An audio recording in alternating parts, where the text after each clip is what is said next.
Are you thinking about selling right now and curious where you should be pricing your home? Well, now more than ever, it's important to price your home correctly. I'm gonna break that down for you right now. Hey, I'm Adam D with KW Realty and the Local Connect, and right now we're getting a lot of questions on where and how I should price my property. So in today's market, we've just gotten out of one of the most extreme real estate markets in history. In 2021 and 2022, as a seller, you could ask almost any price, and somehow a buyer would find a way to get there. In today's market, the good news is it's still a seller's market, but it's not as extreme as it was the last 2 years. In today's world, you have to pick a price that's supported by the market. We're back to actually looking at comps, seeing what your neighbors or the other homes in the neighborhood sold for, the other similar properties. What did they sell for? You have to price your home similar to the others so that's supported by the market.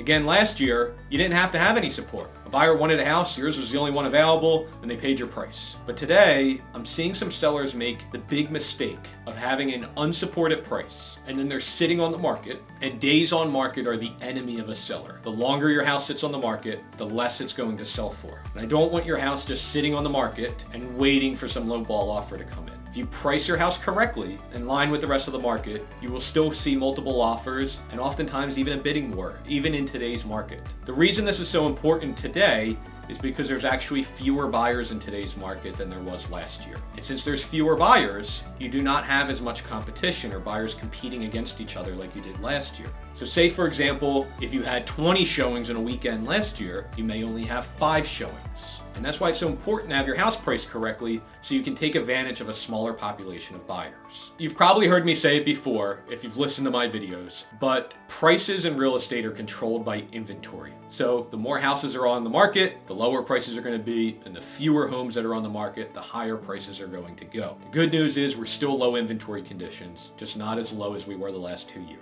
And we're not seeing any seasonality to the market. So the holiday season, for example, is still a great time to sell because inventory is lower. We just know that buyer demand is a little bit lower now too. So when you see online that inventory has increased, it's not actually because there's more houses on the market, it's because there's less buyers, probably due to interest rates increasing. All of these reasons are why you need to price your home correctly. One of the things that I've seen recently is buyers asking and saying that there's been so many price reduction, prices must be coming down. And the truth is, real estate values have not come down. What has happened is there's been a lot of sellers in the market who have picked unsupported prices, sat on the market for 3 to 6 months, and had no choice but to reduce their price down to where the market is or should be. It's falsely telling people that prices are coming down when it's really not the case. We had one recently where a homeowner priced their property asking hundreds of $1,000s more than anybody else. Last year, they probably would have sold. This year they're not because they have a neighbor across the street, same house, that's asking a couple $100,000 less than them. They're not going to be able to sell without asking the correct price. So if you're thinking about selling your home, now it's more important than ever to sell your property. You need to talk to a real estate agent like myself about the strategies and where you should be pricing your property to make sure you sell for the most amount of money. I'm Adam D with the Local Connect and KW Realty. If you like the content and the videos you're seeing, please subscribe to our channel so you're alerted of all things real estate at the Jersey Shore.